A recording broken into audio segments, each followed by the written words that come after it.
Hi, I'm Teresa Harding, and this is the third mission of week 3. Your mission, should you choose to accept it, is to understand the real goal of placements and to know the biggest mistakes that people make when they're placing people on their team.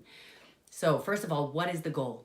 What is the goal of placements? If you don't know what the goal is, there's no way you are going to be able to place effectively. Some people think that the goal of placements is to rank advance, to hit the next rank. Some people think that it is to hit their power of 3, to make sure that they've got their power of 3 in order. That is not the goal of placements. Neither of those are the goal. Now, the goal of placements is time freedom. Time freedom. If you place for any other reason, you will build a team where you may be making a lot of money, but you will be running around like a chicken with their head cut off 24/7. And I'm telling you, I've seen it, I've done it, and I know what happens. Do not place for rank or power of 3. Now, does that mean you dismiss rank or power of 3? No, they come in a very, very close second. If we have a race and the first runner comes in, the second runner's coming in right behind him. You keep rank and power of 3 in mind all the time, but you always place for time freedom, okay? Now, I'll talk about that a little bit more in just a second because I want to talk about the biggest mistakes. And what I wanted to say is I want to combine the biggest mistakes with time freedom. And let me tell you why. Because there's a reason these are the biggest mistakes. These mistakes are the biggest mistakes because they steal one of two things: time freedom or relationships. And it's usually both, okay? So I want you to listen carefully. And this is not a full-on training on these mistakes. So I'm not going to go into great detail. And you may not understand why it's a mistake you don't want to make. But I am telling you, if you'll just trust me, and as you're placing people, do not make these mistakes as you are placing. Find a different way to do it, and I'll try to give you some options here. Then you will be in a much better position. I promise that you are going to thank me later. Now, for those of you who've already made some of these mistakes, this might be kind of depressing. It'll be depressing for you to hear, but don't worry, because tomorrow I am going to be showing you how to fix those mistakes if you've already made them. And even new people, even those of you who are new, who are learning this and just following it right from the beginning, you are going to be in a much better position. But still, things happen. You make excuses for someone, or you make excuses for a situation, and then you make that mistake in your placements. So I don't know anyone in doTERRA who hasn't made several of these mistakes more than once. So just realize the mistakes will happen. The knowledge that you have will help you to make it better, help you to make the mistakes less often so that you won't have as many problems to deal with, okay? But I want you to understand that if you make these mistakes, they steal your time freedom, it steals relationships, and there are other choices you can make that make you just as much money, that help you influence just as many people or more, honestly, because your time isn't sucked with other things, and you can help just as many people, but that don't steal your time freedom, okay? So some of you will be dying to ask more questions since this is just the basics.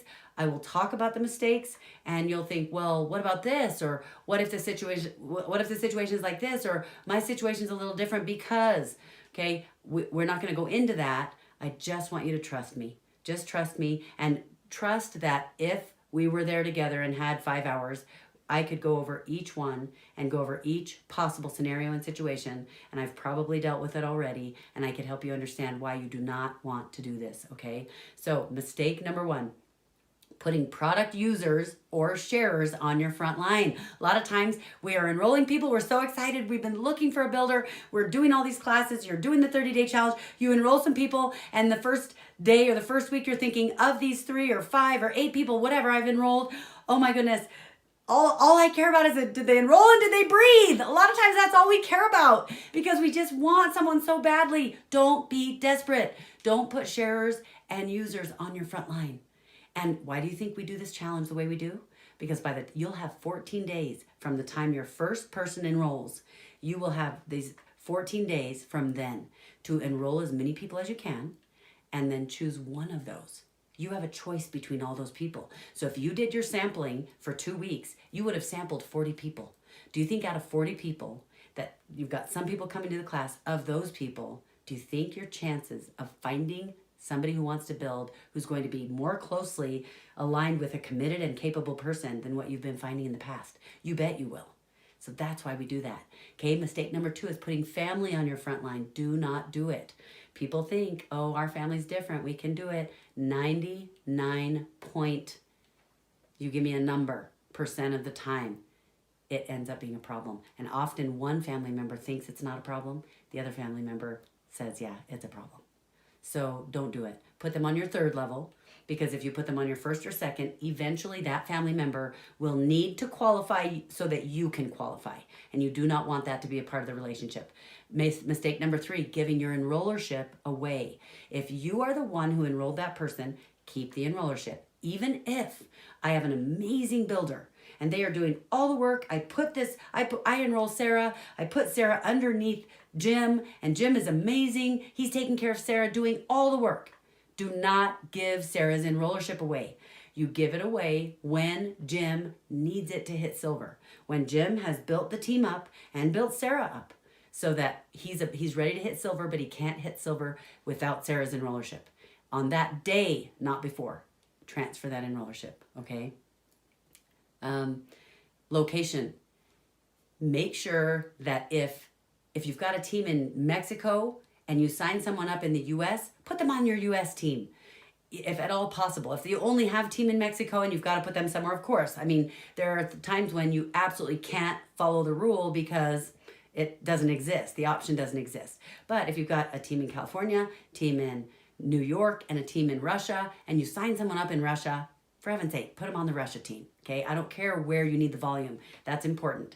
The next thing, mistake number 6, relationships. Relationships always trump location, okay? So for example, if I'm enrolling my cousin, let's say my cousin lives in California, my aunt and all of that group lives over in Georgia, and I need volume in California, it doesn't matter. If they're cousins, if that's their aunt, put them under the aunt. Put them underneath family. And again, remember the family rule. Don't put them too closely where they have to be your qualifying legs, okay? Mistake number 7, build for someone else. That's a mistake that we see all the time. If you are building someone else's team and you are not helping them build it, you are going to run into major problems. Not the least of which is structure problems. You're going to have relationship issues. You're going to have to deal with a lot of headaches and stealing your time freedom, all of those things. Mistake number 8, put a new enrollee under someone on your team without talking to them first. So for example, if I want to put Sarah underneath Jim, I don't just put Sarah under Jim, because Jim may or may not want the person. They may or may not take care of them. I'll tell you, most of the time, before we would do what I'm about to teach you, we would just place people underneath somewhere because we needed it there, and we thought, oh, that'd be great. And Jim's a great builder, so he'll take good care of Sarah. So we would just put it there. And a high percentage of the time, Jim would not take care of Sarah. And they would say, dude, that's your person. I don't have time. I'm busy. But if I go to Jim and I say, hey, Jim, I have this new girl. Her name is Sarah. This is the situation. And I tell the honest situation. Whether Sarah's a builder or a user or whatever, I just say, I've got Sarah. She says she wants to build. I don't really know if she's going to, but she has twins just like you do, and I thought you guys would have fun working together, or whatever the reason that I'm putting them with Jim. But notice I didn't say I'm putting her with Jim yet. I didn't say I'm going to give her to. I say she has twins just like you. I think you guys would work well together. I tell them the situation. Then I say this, and this is key. I say, so I'd like to put Sarah underneath you, or I'd like to put Sarah on your front line, or whatever it is. I'd like to put Sarah here, but I need to put her somewhere where I need to put her under someone who is going to do this, this, and this. This way I can be a little bit bossy, but at the same time, I'm not bossing him. I'm saying I need to put her somewhere where the person will do the weekly strategy sessions, make sure she knows how to use the oils, help her with her classes, whatever. That would be a builder situation. If Sarah just wants to be a consumer, I would say something way more simple. I'd say, I need to put her under someone who is going to help her learn about the oils. She's got 4 kids and her little boy is sick and she needs someone to help her and teach her how to do AromaTouch or whatever it is. I say, I need someone who's going to do A, B, C and do at least 3 items. Don't just say one thing that they have to do. So I say, I need someone who's willing, who can do this, this, and this with Sarah. Is that something you're willing to do? And every time they say yes, and every time they take better care of them than they ever would have before. We eliminated probably 90% of the problems once we started doing that in this regard. Okay. So talk to them first. Make sure that you get their buy-in, that they're going to help with that person before you put them under them. If you word it differently, I'm telling you, we've worded it a lot of different ways, and it causes frustration. It causes people to feel obligated. It causes people to feel frustrated.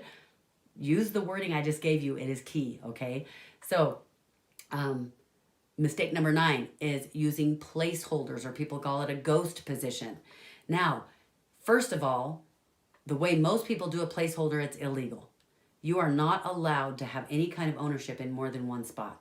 So a lot of people, what they do, and what that means, for those of you who are new, a ghost spot or a placeholder position is, if let's say that I am Blue Diamond and I'm trying to hit presidential, but I'm looking for a 6th leg, and I have all these people enrolling, or I've got some people enrolling, and I want to put them in my 6th leg, but I don't have a leader yet, and I don't want to disobey the rule about putting a user on my front line. So I'm like, what do I do? So people, they talk to their grandma and they say, hey, grandma, can I enroll you in that spot? And I'll build underneath you. And then what I'll do is when I find a builder, I'll fill that spot in. Let me tell you the problem with that. That's illegal. That's actually illegal, because you are not allowed to have ownership in a spot. If your grandma really owns it, if your grandma really gets the paycheck, if you shouldn't be getting any of the money, any of the benefits. And of course you can build for your grandma. So I say, number 1, don't do placeholders. There is an exception to the rule. Sometimes you are in a bind. Maybe you didn't just do the 30-day challenge. You don't have a bunch of people to choose from, and you really are holding out for that awesome person. Well, guess what? This is what you do. You can do a placeholder, do it legally, but within 1 month, that person should be out of that spot.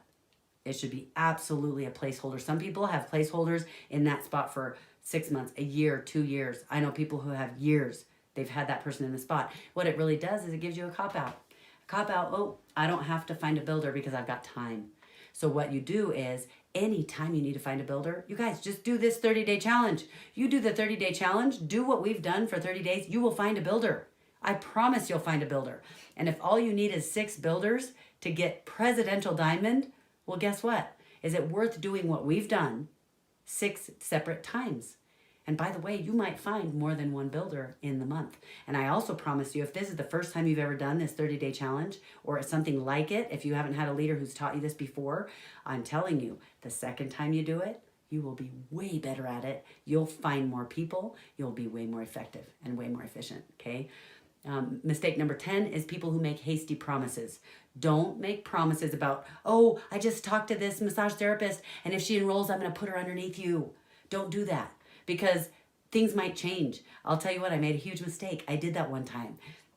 My teams were growing, and I had one leg that was really weak. And I did an expo. I found this girl who was a massage therapist. She was awesome. She wanted to build.